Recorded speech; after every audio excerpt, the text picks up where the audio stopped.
Guardian's economics editor. Larry, thank you very much indeed for talking to the Briefings for Brexit podcast series today. You were an original supporter of Brexit, and you are a writer for The Guardian, a left-wing paper.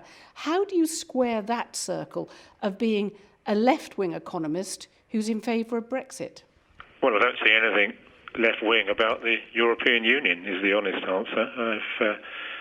I'm a traditional lefty against the EU, of whom there were very, very many in the 1970s and 1980s, and I haven't really changed my view very much since we joined the EU in 1973. That I thought that the European Union was run along pretty right-wing lines. It had very conservative views about the world. I thought it would be anti-democratic. I thought it would grow very slowly. And I thought it would actually favour the interests of multinational companies rather than the interests of working people. And nothing has made me change my mind since. In fact, most of what's happened in the European Union over the last 10 years has confirmed me in my views that this is not a left-wing organisation. It's not a left-wing body at all. What about the predictions for the economy? The Treasury was known to have got, or is said to have got, its predictions wrong, that we would go into recession, that there would be a mini Armageddon when we voted to leave the EU. But I know you think it hasn't happened. Why? Well, it's not that I don't think it hasn't happened. It hasn't happened. The facts speak for themselves. The economy has grown in every quarter since the referendum. Growth has not been spectacularly good, but that's hardly surprising given the sort of barrage of negativity that's been coming out of the Treasury and the Bank of England and just about every body and the business groups who'd like us not to leave the European Union. So if you look at the numbers, the economy was supposed to go straight into recession in 2016. It didn't. Unemployment was supposed to go up by 500,000. In fact, it's its lowest since the mid-1970s. House prices were supposed to have fallen by 10%. And none of these things have happened. It was just pure project fear, that was really. I never thought for a minute that the economy would struggle in that sort of way, and I think the facts just speak for themselves. I mean, there's obviously been some underperformance by business investment, and that's hardly surprising. Businesses want to know what sort of arrangement Britain's going to have, what sort of Brexit deal it's going to be, and so to an extent they've been putting investment on hold, but consumers have carried on spending and the economy's carried on growing. That just really hasn't happened. But Brexit hasn't happened either, so we don't really know the long term.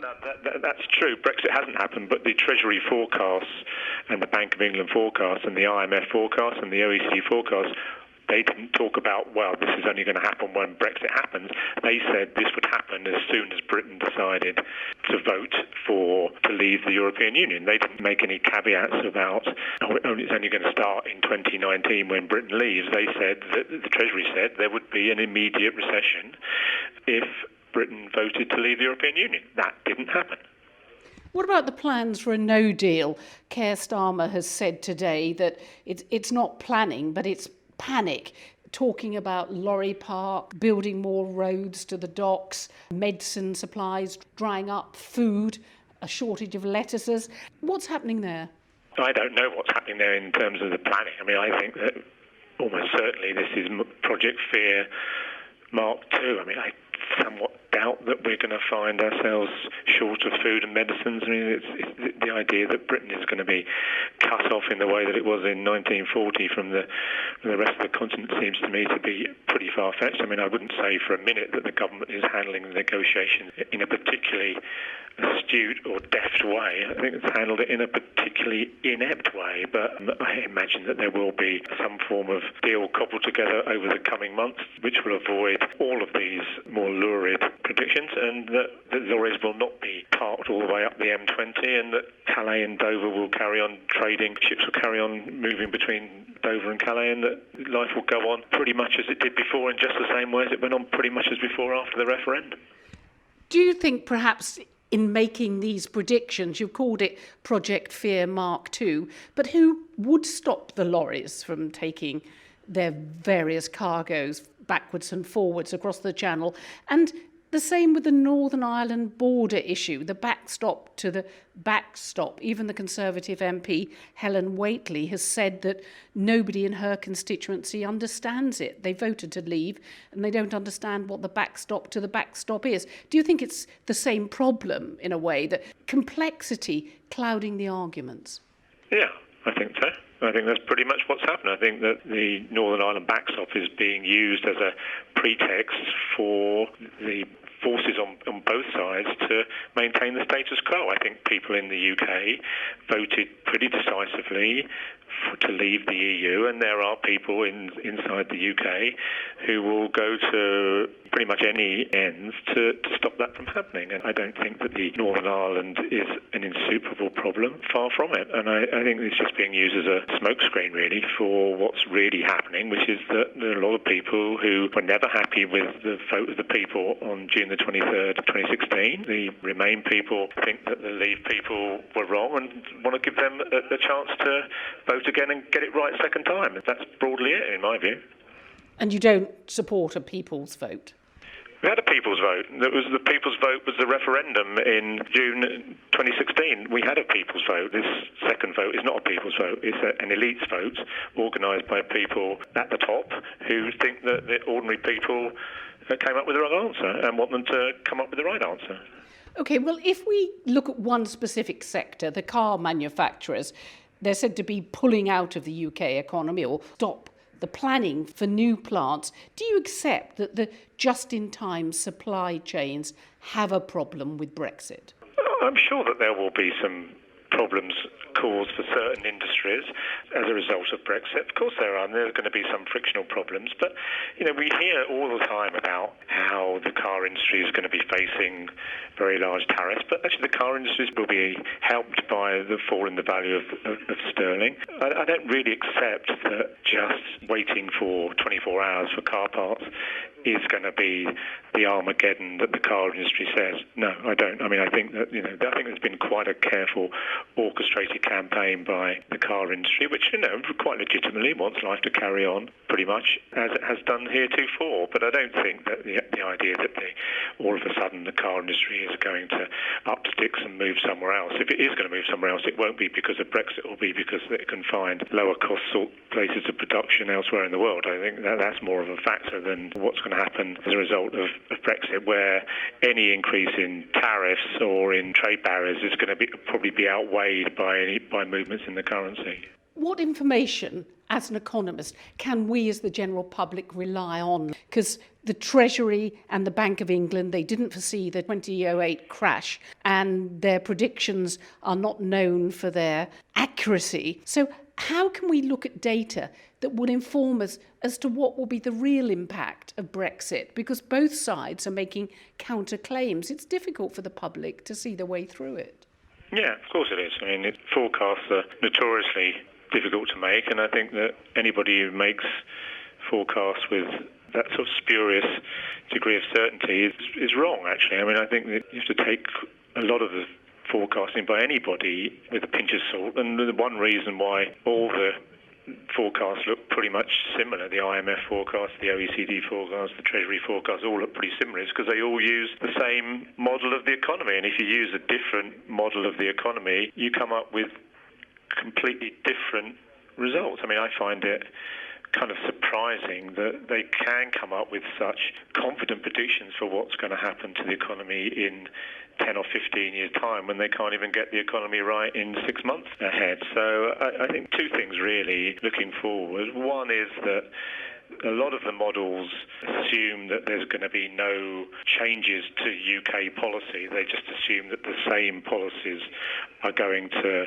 continue as have been in place up until now. And one of the reasons that I wanted us to lead the EU is because I wanted a different set of economic policies that a left-wing government could and should introduce. That's the first point. The other point is that it assumes that a lot of the forecasts assume a big hit to UK productivity as a result of inward investment. And who knows what's going to happen there? Who knows what's going to happen with some of those big changes that are going on in our economy and the economies around the world? It strikes me as being very, very tendentious. What about nationalism? Donald Trump and his success at the polls, maybe even in the midterm elections, who knows. And also Brexit, they were translated as being votes against globalisation. And you have argued that you can see the point of people wanting the protection that the nation state can offer, their jobs, public services, immigration, that they want to feel protected from the worst impact of globalisation. Yeah, I think that for quite a long time, people thought that the nation state was defunct, that globalisation was so powerful that the nation state had no real relevance in this sort of world, and that actually governance should be shifted upwards to a regional, supranational level. And that's why people had great hopes of the EU as a way of managing globalisation. But I think that actually that's been disproved. I mean, the EU has not proved to be a way of protecting people against some of the downsides of globalisation. In fact, it's actually lubricated the process by which globalisation has taken place. So I think, flawed though it is, the nation state is what we've got. The nation state is a legitimate democratic nexus in which people can do things, and voters think that the nation state is a relevant and legitimate body, and that they look to the nation state. I think increasingly voters are looking to the nation state to do the things that they think are necessary to maintain their jobs, increase their living standards, to protect their borders, and I think that's actually a totally legitimate motivation. And I think a lot of people can see why Brexit happened, why people voted for Donald Trump. And this was a sort of, as John McDonnell said to me this week, in Brexit was in one way, it wasn't really just about Britain's membership of the EU. It was like a gigantic by-election, a nationwide by-election, where all the grievances that people had against the economy and the people who ran the economy in a certain way, they all came tumbling out. Are you surprised then, not just John McDonnell, but Jeremy Corbyn's been an EU sceptic? Some people are critical of him as Labour's leader for not offering more pro-EU support during this whole referendum campaign and 2 years of negotiations. But neoliberalism, has it really failed working people?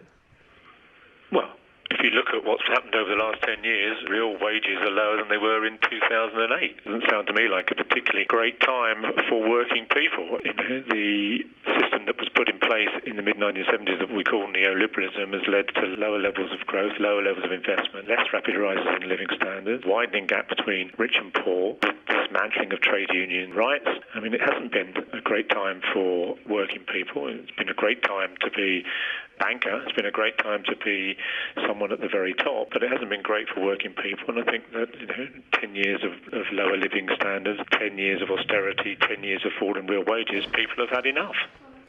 Where should we go next in these negotiations? There seems to have been some banging of tables in support of Theresa May when she met her members of Parliament yesterday in the House of Commons. She certainly wasn't deposed as leader. But where should she go next? Brexit, should there be a no deal? Can we really rely on WTO rules? Again, they're complex arguments and no one knows how to wade their way through them to arrive at some kind of truth as to how the impact on the economy is going to play out. I don't know where these talks are going to end up. I don't think even people inside the cabinet know where they're going to end up, let alone humble reporters on The Guardian. I mean, none of us really know where these talks are going to end up. My hunch is that in the short term at least, Britain will end up in a sort of quasi-country membership of the European Union, whereby it's abides by quite a lot of the rules but doesn't have a say in how they're made, as is the case pretty much with Norway. I'm not sure that is a particularly stable or tenable long-term situation for the UK to be in, because Norway is a rule taker from the EU, and without being in any way a rule maker, I'm not sure that I think that's where Britain will end up in the short term. I'm not sure. I think that there are people in the Conservative Party who would like us to end up with some sort of Canadian free trade deal. Honestly, talks have become so chaotic. I think it would have been better had the government been clear about what it wanted to do before for it triggered Article 50 and spent the last 2 years pursuing that objective, be it a Canadian-type deal or WTO terms, and gone for a clean Brexit. It could have done that, but now it starts to look very messy. But I have no idea where these talks are going to end. It could end up with no deal. I think it's still unlikely that we'll end up with Britain crashing out of the EU without a deal altogether, but it's possible. Are you disappointed as a Brexiteer? I'm pretty disappointed that it looks as though Britain is the supplicant here. I think that the aim of the European Union seems to me to be pretty clear, which is that it wants to make sure that the terms of Britain leaving are so draconian that no other EU country will dare to go down the same process. And I think that it would have been better had Britain taken a tougher line earlier on than it has. Yes, I think I am disappointed about that. And can people really stop the lorries? Can people really say, look, you can't take your cargo over there, we've crashed out of the EU, this is Brexit Day, we won't give you the certificates you need to transport your goods? Well, most countries abide by WTO rules, and the WTO's rules for trade facilitation. In fact, it just negotiated a big agreement 2 or 3 years ago, which was supposed to make customs procedures and passage of goods across borders easier. So, obviously, if people wanted to be really to cut off their nose to spite their face, the French could close Calais, and they could do that. Why they would want to do that slightly baffles me, given that the Eurozone economy, the French economy, are not particularly doing that well at the moment anyway. So if they want to actually destroy their own economy, then of course they can do what they like, but whether they're really going to do so, it strikes me as being pretty unlikely. And just finally, Larry, Philip Hammond's budget, can he really end austerity just because his Prime Minister, Theresa May, has said he's going to do it? He's got a bit more money to spend, but then he has to have reserves in case there's a no-deal Brexit.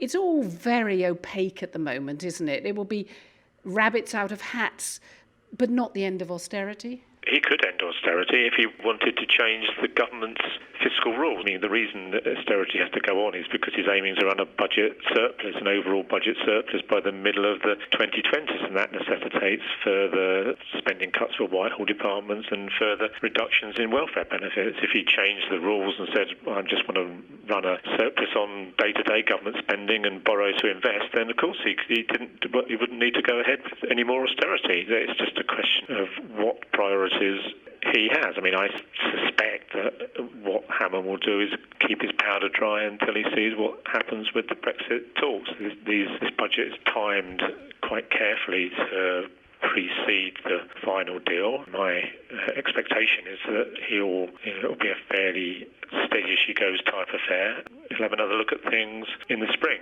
But he could, if he wanted to, of course he could end austerity. It would just mean borrowing a bit more money and having a different set of targets. So in the end, Brexit isn't going to lead to a 15-year recession for the UK economy, or a shock? Well, I think it's going to lead to a shock, and I think that there are both positive and negative shocks. One reason I voted for Brexit was I thought, as someone writes about the economy, things only really change as a result of shocks. There was a big shock in the UK economy in the mid-1970s. That led to the rise of Thatcherism and neoliberalism. There was a big shock to the economy in 2008-9. That should have actually led to a change in the way the economy is run. It didn't. And we had another shock in 2016 with the Brexit vote. I think that, things change when there are big shocks to the system. So yes, Brexit is going to be a big shock. The idea that it's going to be a 15-year recession is for the birds. That's complete nonsense. In some ways, the argument is being badly framed as though there is some sort of trade-off between that we can have more sovereignty and make our own laws, but at the expense of lower levels of growth and a poorer performing economy. I don't accept that. I think that in 5 or 6 years' time, if the right decisions are made, and it's crucial if the right decisions are made, that the UK economy will be doing absolutely fine and more certainly better than the Eurozone. And the consumers seem to be on your side because they're still spending, as you point out. Well, consumer spending has been quite strong in recent months, and I think that's been really nothing to do. People have I think actually most people are sick of the sound of the word Brexit and just really want to get on with their lives. Lots of the chaffing classes talk about nothing else than Brexit, but I guess that out there in large parts of Britain, as soon as people turn on the radio or the TV and hear about Brexit, they quickly turn it off again and get on with something else. I think that actually, people voted in 2016, they made a decision, and they want the government to get on and actually deliver on that decision.